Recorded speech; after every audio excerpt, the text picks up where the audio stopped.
امروز رسیدیم به جلسه دوم از داستان ابو هریره رضی الله عنه، شخصیتی که گفتیم که میراث حدیث پیامبر خدا صلی الله علیه و سلم رو به امت پیامبر انتقال داد.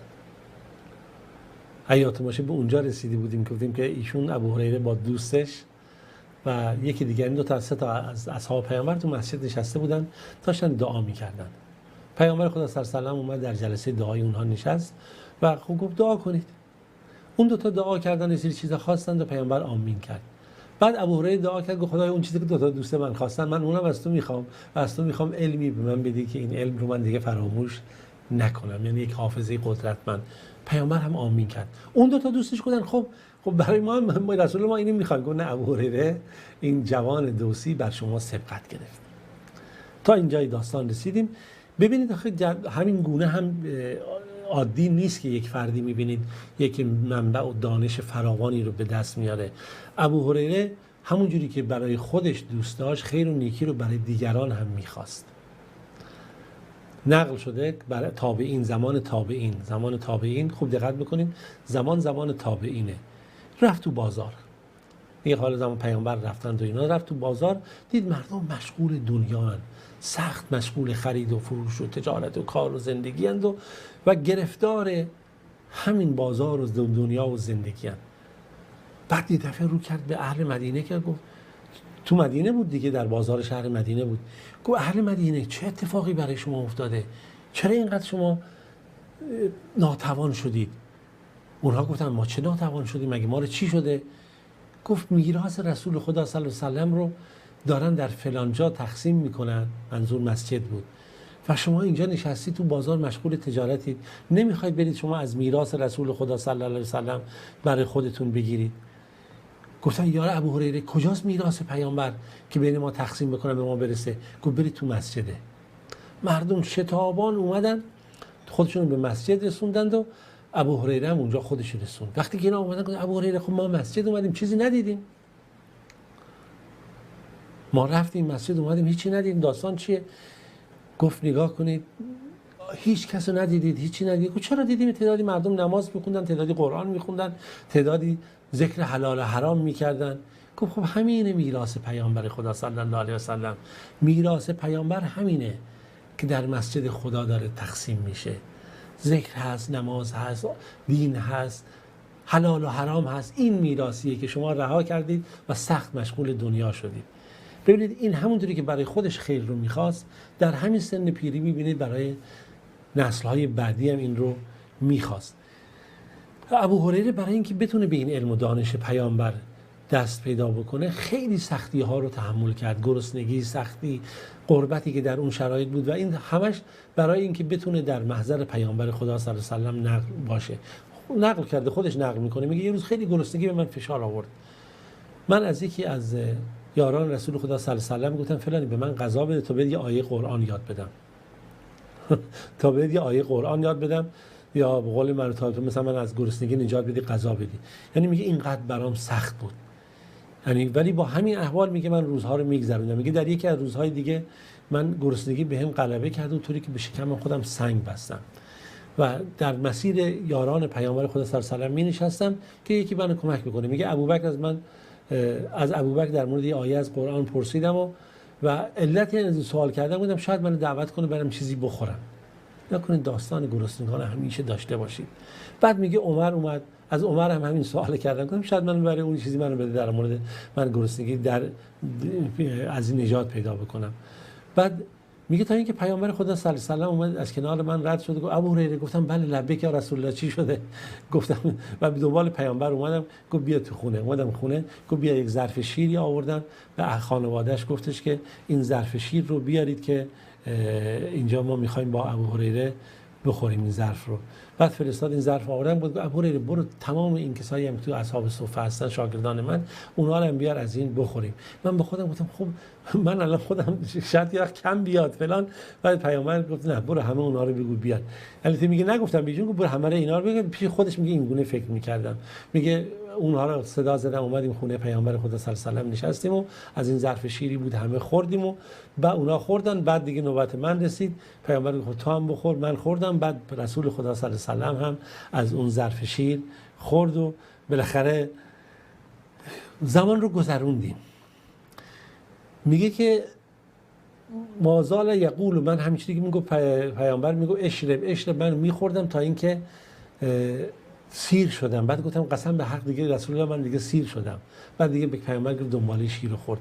میگه این روزگار ما این گونه داشتیم میگذروندیم، اما نمیخواستیم که این رحمت‌های پیامبر، سخن پیامبر رو ما از دست بدیم. بالاخره زمان گذشت.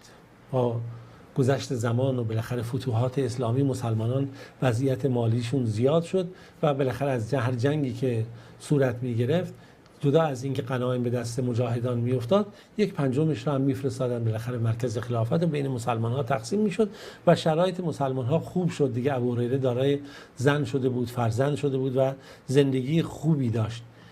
اما یه نکته ای را هم فراموش نکنید، اگه ابو هریره همان گونه که به احادیث پیامبر توجه داشت، به آیات الهی هم توجه داشت. همون گونه آیات الهی را هم حفظ میکرد و در خاطره خودش نقل میکرد و حفظ کرده بود و این رو همیشه با خودش داشت. و این شرایطی بود که برخی میان مثلا نقل میکنن، آقا این نقل میکرد، ولی خب بدونی که نگاه بکنن که این نسبت به آیات چگونه بوده، وضعیت چگونه بوده، هیچی رو نسبت به این مسئله توجه نمیکنن. جالب اینجاست که وقتی که شرایط گذشت، گفتیم که بالاخره مسلمان ها وضع مالیشون خوب شد، ابو هریره هم در یه شرایط خوبی قرار گرفت دیگه. اما علیرغم که حالا دارای ثروت شده بود، دارایی شده بود، زن و فرزند شده بود، هیچ وقت اون گذشته‌اش رو فراموش نمی‌کرد. همیشه میگفت من یتیم پرورش پیدا کردم، هجرت کردم در حالی که مسکین بودم و من خدمت می‌کردم. به اصطلاح ما میگن خدمت دیگری، کار دیگران، اجیر دیگران بودم برای بصره بنت قزوان که کارش انجام میدم، کاراش انجام میدم برای اینکه لقمه غذا بده من از گرسنگی در بیام. و من خدمت مردم رو میکردم. وقتی که مسافران می اومدن شتراشون رو جابجا میکردم این ور اون ور، تا اینکه خداوند ببینید امروز به من چه زندگی داده و من چه دارای زن هستم، فرزند هستم و این شرایط دارم. و با همه این احوال ابو هریره هرگز و هرگز ترک نکرد. نماز خودش رو داشت، عبادات خودش رو داشت و به این مباحث پایبند بود. جالبه که ابو هریره در زمان امیر معاویه ایشون چندین بار مسئول و مدیریت مثلا فرماندار شد، اما اینها هیچ کدوم سبب نشده بود که در اون تغییری ایجاد بکنه. میگن در همون شرایط وقتی تو بازار میرفت، رو پشت خودش هیزم حمل میکرد و یه بار کسی بهش که از کنار ثعلبه ابن مالک گذشت، اون گفت بابا چیه؟ گفت راه رو باز کن برای امیر مومنان. ابن مالک گفت چی شده؟ گفت خدا بهت رحمت بکنه، باز کن که امیر مومنان خار داره، با این خارش میخواد از مسیر رد بشه. یعنی به شوخی، به طنز که این تواضع رو در خودشون حفظ بکنن. مازاد بر همین تقوا و علم و دانش و این تواضعی که در ابو هریره وجود داشت، روزها رو روزه میگرفت، شبها رو هم اینها عبادت میکرد. ابو هریره خیلی جالب بود، میگفتن ابو هریره تو خونه شب رو به 3 قسمت تقسیم داشت. یعنی هر شب از نماز عشا شما حساب کنید تا سحر در واقع 3 قسمته. در حدیث پیامبر هم هست که اون قسمت سوم شب دعا استجابتش بیشتر هست. به 3 قسمت شب رو تقسیم میکرد. یه قسمت شب رو خودش نماز میخوند، بعد همسرش رو بیدار میکرد، همسرش نماز میخوند، بعد باز در قسمت سومش شب رو باز دخترش رو همسرش بیدار میکرد، اون نماز بخونه. یعنی نماز تهجد در خونه ابو هریره در شب اصلا قطع نمیشد. میگن که ابو هریره یک کنیزی داشت، یک کنیز زنجی، اصطلاحاً حالا مثلا از سرزمین زنجبار اون قسمت ها بوده و این کنیز باهاش خیلی بد برخورد میکرد با ابو هریره و سبب میشد که این خیلی ناراحت بشه. زن بچه ابو هریره زنش و دخترش اذیت میکرد و ناراحت میکرد و ابو هریره بلند کرد با شلاق که این کنیز خودش رو بزنه. اون کسی که خدمتکاری که تو خونش بود بالاخره یه دفعه دستشو نگه داشت.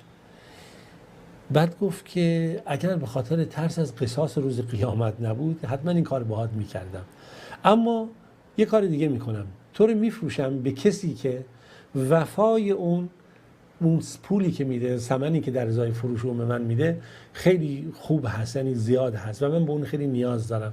گفت چیه؟ گفت برو تو آزادی در راه خدا، برو تو رو آزاد میکنم.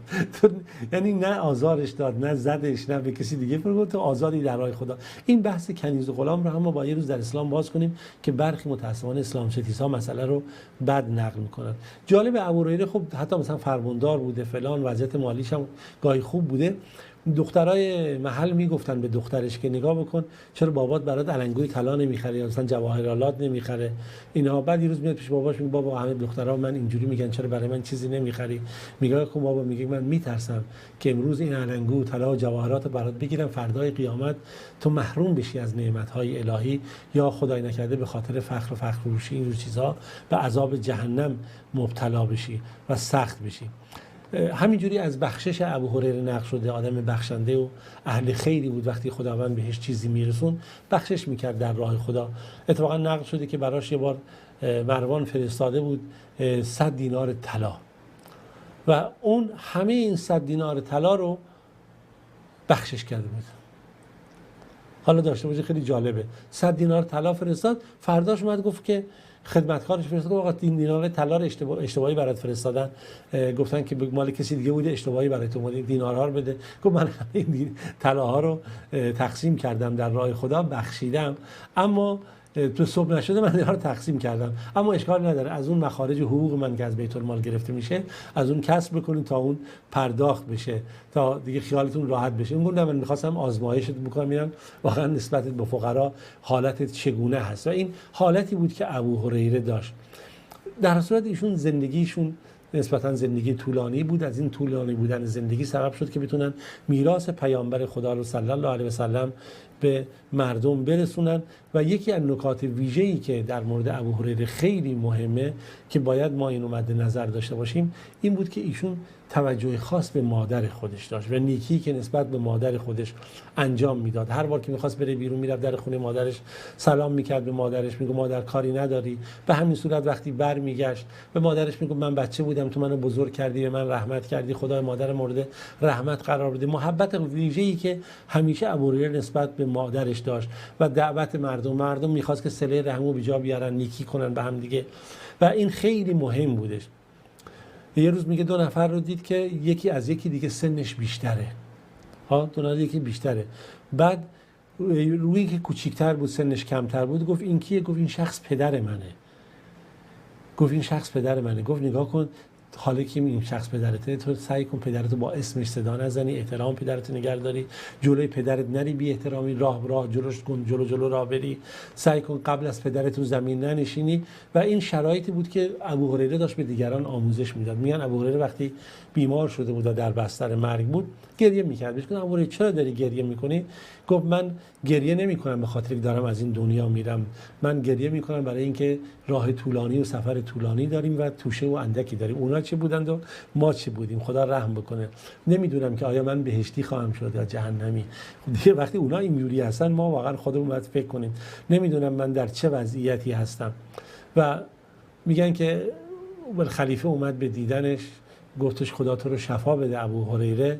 گفت من دوست دارم که زودتر به دیدار خدا برم و این رو علاقه دارم به دیدار و ملاقات خدا برم و از خدا میخوام که زودتر عمر من رو تمام بکنه به اون برم. که میگن اون وقتی خلیفه از پیشش اومد مروان رفت، میگن که زیاد طول نکشید تا ابو هریره دیگه از دنیا رفت و بالاخره عمرش به پایان رسید به خیر و نیکی.